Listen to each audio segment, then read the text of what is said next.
Had an interesting thing happen on a recent trip. I went to downshift in order to pass, and my shifter went down way too easy, and I could not even get my boot underneath it to upshift again. So if you look at the rear shaft here, it's firm, it's clearly moving the entire mechanism here. But if you look at the front shifter shaft, which is the one I use most of the time, it just flops. And clearly we've stripped out both the peg itself and the shaft going through here, running a linkage. So my solution obviously is going to be to remove all of this, replace at least this peg, and obviously the shaft here. So that's the plan. We'll see how that goes. I'm going to go ahead and start by removing the upper link here and just set that aside. And then I'll loosen up the lower bolt here in the back of the link shaft and try to move that off. And then I'm just going to pull this shaft out without really bothering to remove the front and rear shift pedals. I really don't see much need. I'm going to replace everything at this point. So with that in mind, I've got 7/16 here that we'll use to try to loosen her up, and we'll see what we get.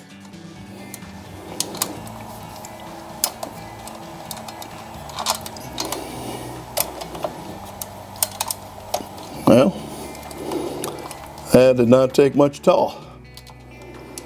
Okay, so I'm just going to save this.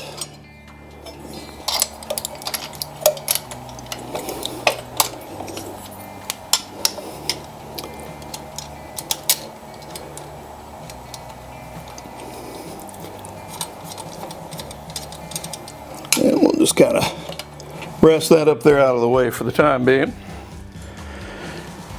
And let's see if I can take loose this shaft here.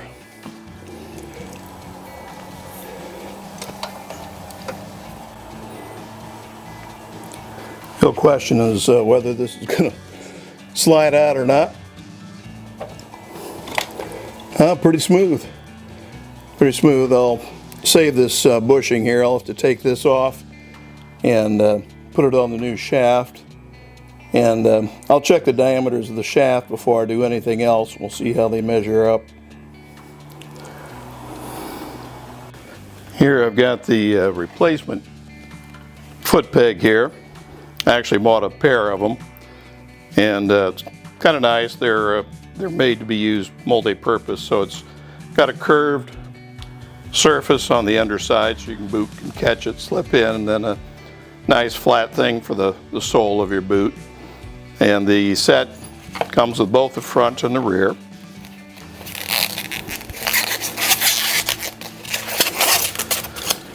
And I'm going to go ahead and replace both here, just to have a matching set, be on the safe side. And I got a new shaft, and it's got the spline on the one end here, designed for the linkage that goes back to the transmission on the back of the inner primary. And then the spline here is for the front shifter. And you can see a little hollow groove right here that's cut in. That's actually for the screw that goes through the hole here, and that's designed to line the screw up with the notch in there to hold it so that you're not getting on the splines. And then this is for the rear shifter in there. So we'll be using this to go in there. Some folks have had difficulty making this fit, and I haven't tried that yet, so we'll see how it works once I get the other one out.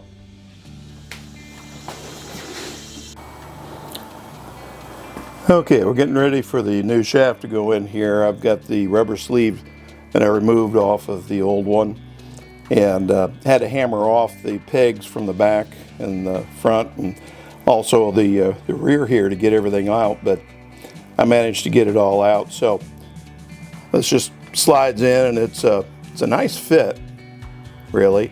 And that sleeve is just a spacer in there, and it moves fairly freely. The actuator in the back was a very tight fit, and so I had to manipulate it a bit to get it off, and then to make it fit on this one again, I had to open up the clamp space a bit.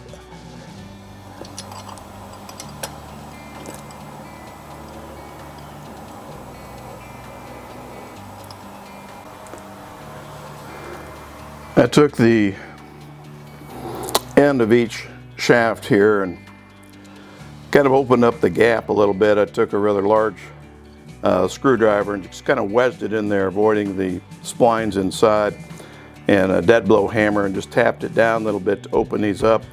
They fit so snug on the shaft that I couldn't really get it on there without tapping them on. My concern was the fine splines on here. This is really a poor design. They're not deep, and they're so thin that although there's a lot of gripping surface because there's quite a few of them, they're not very strong, and it'd be really easy to compromise one or more and end up stripping the shaft out again. So I did that to make it a little bit easier to get these in. The way the screws go in here, they actually go right through the center of the threads and kind of lock on, which helps a bit. That also means you've got to be properly centered over this little notch in the shaft. So I went ahead and kind of test fit these to see where the best place might be to get them on.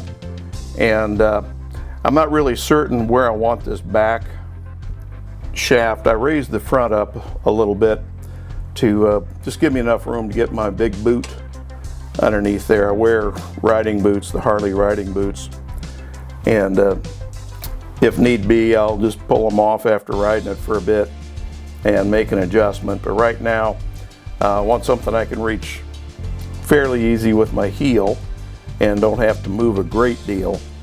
And so I'm going to keep that probably about this spot right here.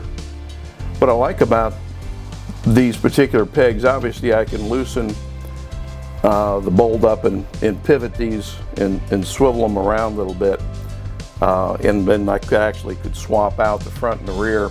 But the bolts are accessible from the top on both of these, whereas on the one I removed, there was a bolt that you had to access on the bottom, which is difficult. You can do it coming up through the back of the foot pan here, but I like a lot easier just to get in on the top.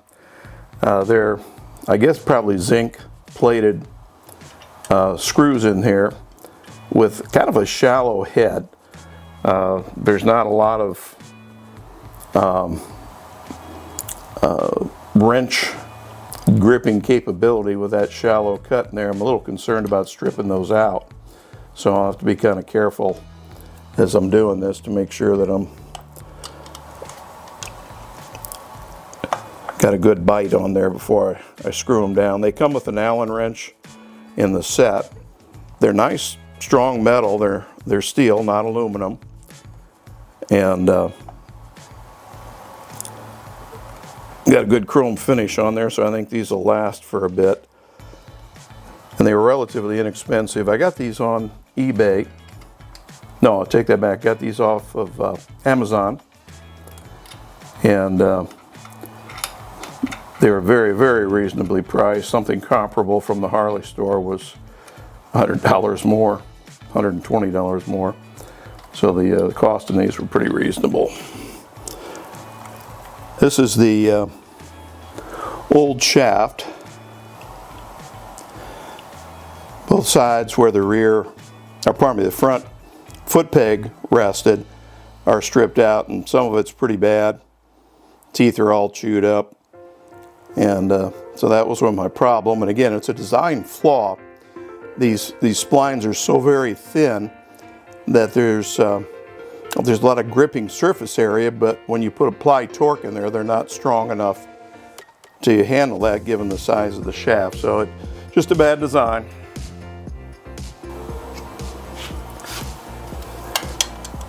Okay, I've got it on there. I don't have it torqued down yet, but I've got it in there snug. And the beauty of this is that it'll self-position.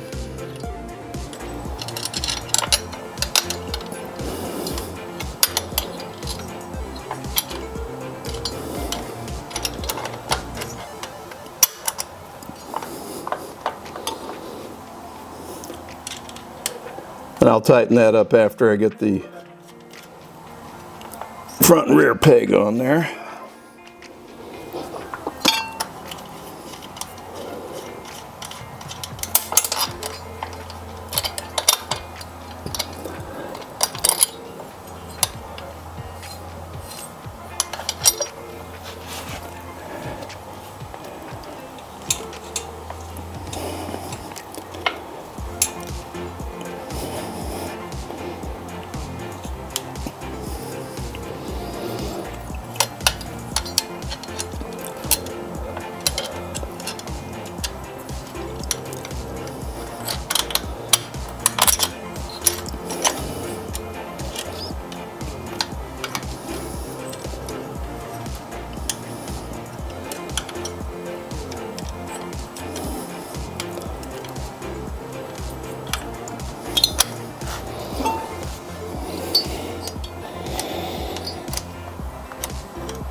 Okay, we'll see what I can do here to get this back on.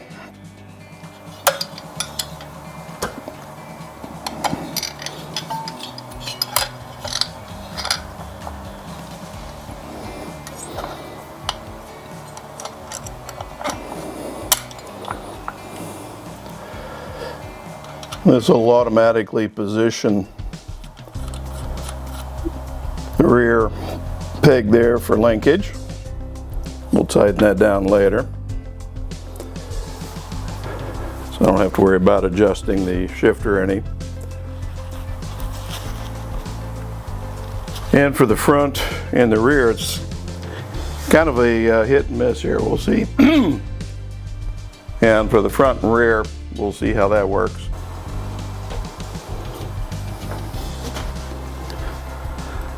Put a little bit of blue Loctite on these screws before I stick them in there. I had to adjust the shifter shaft placement there on each of the pegs, front and rear, to make sure I was aligned with the groove in there and not cross threading. And when I first tested it out, there was definitely a little resistance there.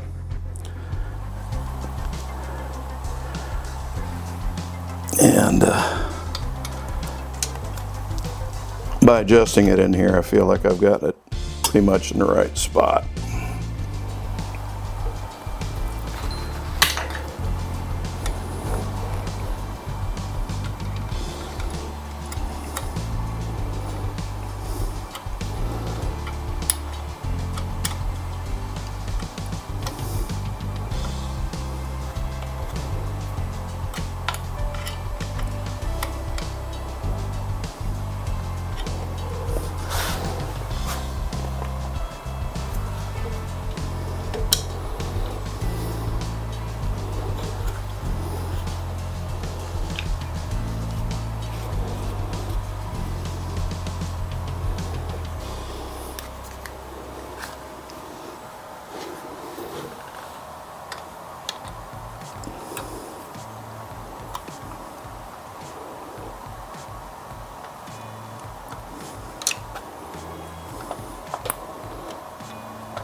I've got the back one in there started and adjusted, make sure I wasn't cross-threading it.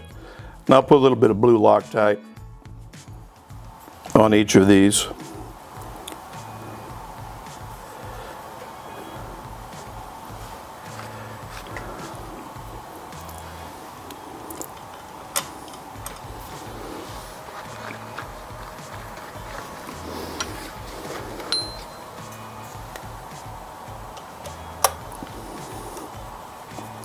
Once I get these in there and kind of snugged up, I'll adjust the rear linkage to keep the shaft from moving forward and backward in the slot there. But for now, I wanted to get these started and positioned properly before I lock that down.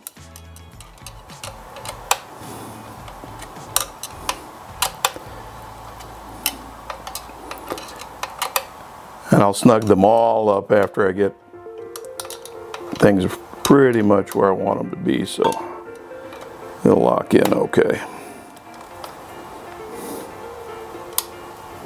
Don't want them to move when I'm working on the rear shaft there. And right now, you can see it's got a little bit of play.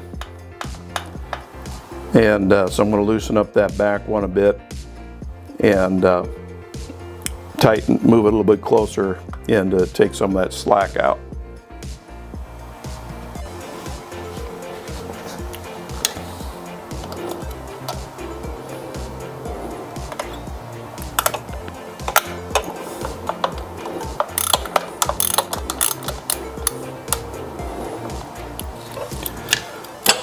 Okay, I'm going to try to take a little bit of slack out here and snug this rear shaft up to prevent the lateral movement. Okay, so there's no back and forth lateral movement in here. And it looks like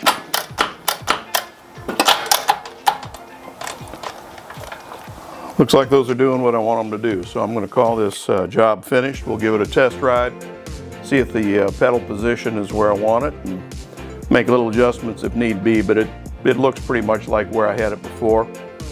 And this is about a 15-minute job start to finish if you didn't have to do what I had to do, which is to beat off the rear linkage, beat off the front paddles, and open things up to make sure the shafts fit. But overall, it was not a difficult job, and the parts fit pretty well, so I'm happy.